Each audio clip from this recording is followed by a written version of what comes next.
여러분 안녕하십니까, 누리PD입니다. 자, 이회창 시대가 있었죠.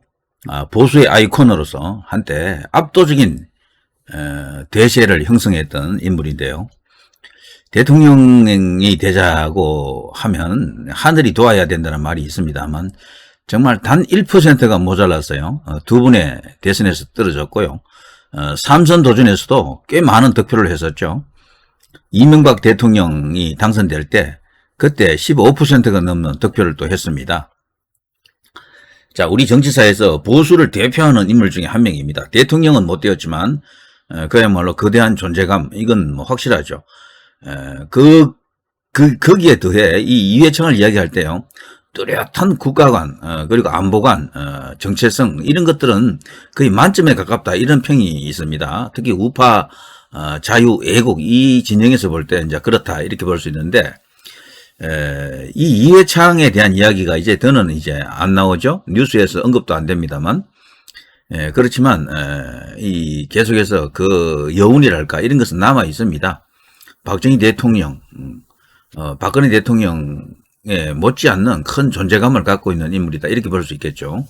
만일에 대통령이 되었더라면 정말 거대한 아이콘 같은 그런 존재가 되었을 것 같다, 이런 생각이 듭니다.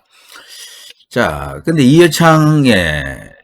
원래 이회창의 나이가 굉장히 많은 것으로 다들 이제 알 겁니다. 시간도 오래 전에 이제 그런 일이 있었고 해서요. 그런데 저도 한 9순이 넘었을 것이다. 얼마 전에 타계한 조순 전 한나라당 총재와 비슷한 연배로 보통 생각하기 쉬운데, 그런데 금년 나이가 87세, 우리 나이로 88, 미수에 이제 해당합니다. 아직도 90이 안 됐어요. 그래서 정정하다고 볼 수 있는데, 최근의 모습은 이렇게 살이 많이 빠진 상태.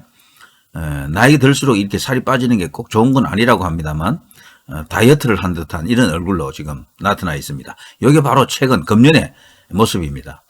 자, 이 이회창 이야기를 갑자기 이제 끄집어내는 것은요, 우리나라가 지금 선진화되고 국가 자체도 뭐 세계적 위상도 많이 올라갔고 글로벌 중심 국가 중에 하나로 지금 진입하고 있습니다만, 갈수록 어떻게 국가 안에서 상황을 보면요, 이념 대립이랄까, 대결이 더 뚜렷해지고 있다. 이념의 어떤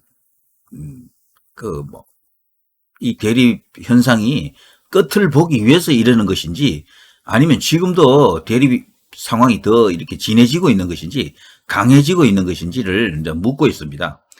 이런 때 이 뚜렷한 보수관을 갖고 있던, 우익관을 갖고 있던 이회창옹에게 뭔가 이렇게 한마디 조언을 듣고 싶은 그런 생각도 드는데요. 과거 이회창이 했던 어록 중에 참 기억 남는 건 많습니다. 상류 12 순신불사, 그거는 이제 3선 도전할 때 나왔던 그 이야기였었고요. 그전에도 하여튼 애국 우파들에게 귀감이 될 만한 그런 어떤 워딩을 많이 남기고 있죠. 자, 이 이회창옹의 이 얘기 중에 과거 이런 이제 언급들이 있었죠. 우리나라의 국가 정체성을 이제 훼손하는 집단 중에 이제 가장 두드러진 집단 중에 하나가 정의구현 사제단이죠. 천주교. 이회창옹 본인이 천주교 신자죠. 그래서 이런 말을 한 적이 있습니다.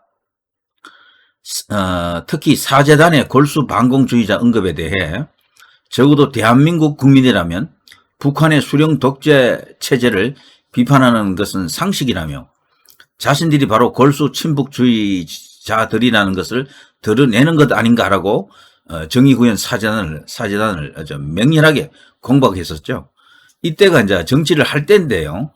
이 정도로 강하게 정의구현 사제단에 대해서요, 언급을 한 인물은 흔치 않습니다.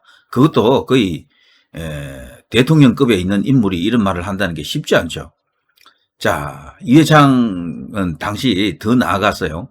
안방에서 활개치듯 안전한 서울광장 촛불 시위에서나 앞장서지 말고 삭풍과 탄압이 휘몰아치는 광야 북한으로 나가라면서 그대들이 시위하고 소리칠 곳은 북한의 강제 수용소 앞이나 탄압의 현장이라고 강조했다.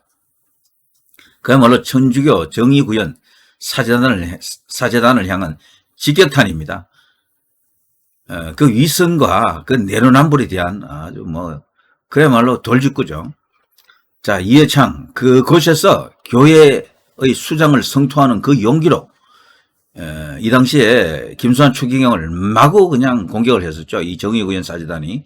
그 용기로 김정일과 지도부를 성토하라며 사제들이 정말로 하느님 말씀과 정의를 위해 순교할 용기가 있다면 그것이 바로 순교할 자리이며 진정으로 용기 있는 사제들이라면 안방에서 활개치지 말고 그곳에 가서 정의를 구현하고 순교하라 라고 덧붙였습니다. 정의 구현은 그렇게 해야 되는 거죠. 지금 우리나라에서 지금 떠들어대는 것은 아무 의미가 없습니다. 전두환 대통령 때까지는 그런데도 저게 용기로 보일 수도 있었어요. 그들에 의하면 뭐 그거 독재 체제라고 하고요. 엄혹한 시대라고 하니까 서슬푸른 권력이라고 하니까요. 어느 정도 그게 인정이 된다 손 치더라도 노태우 이후에는 저런 게 사실 의미가 없어요. 누가 떠들어도 잡아가는 사람도 없잖아요. 아무도 그냥 태클도 안 걸고. 그러니까 그 후에 이 떠들어댄 소위 말해서 586 그 정의구현 사재단 이런 자들은요. 민주화 운동을 했다고 볼 수도 없습니다. 제가 볼 때는. 이미 그런 것을 탄압도 거의 안 하는 시대에 이제 떠들었기 때문에 뭔 의미가 있습니까 저런 게. 천주교 정의구현 사재단 저것도요. 지학순 시대 초기에 조금 이렇게 그런 어떤 용기가 필요했던 그런 시대가 있었지만 그 후에는요. 이건 뭐야 해도 뭐 태클도 안 들어오고 이게 너무 이게 뭐 순탄한데 이러면서 자신들이 오히려 당황했을 거예요. 때문에 있죠. 586 이후에 운동권들은요. 민주화 운동을 했다고 볼 수도 없습니다. 할 필요도 없는 운동을 했던 것이고 실제로 제야라고 하면요. 박정희 정권 때 전두환 정권 때 그때로 국한합니다. 그 이후에 민주화 운동이라는 것은 큰 의미가 없어요. 사실상.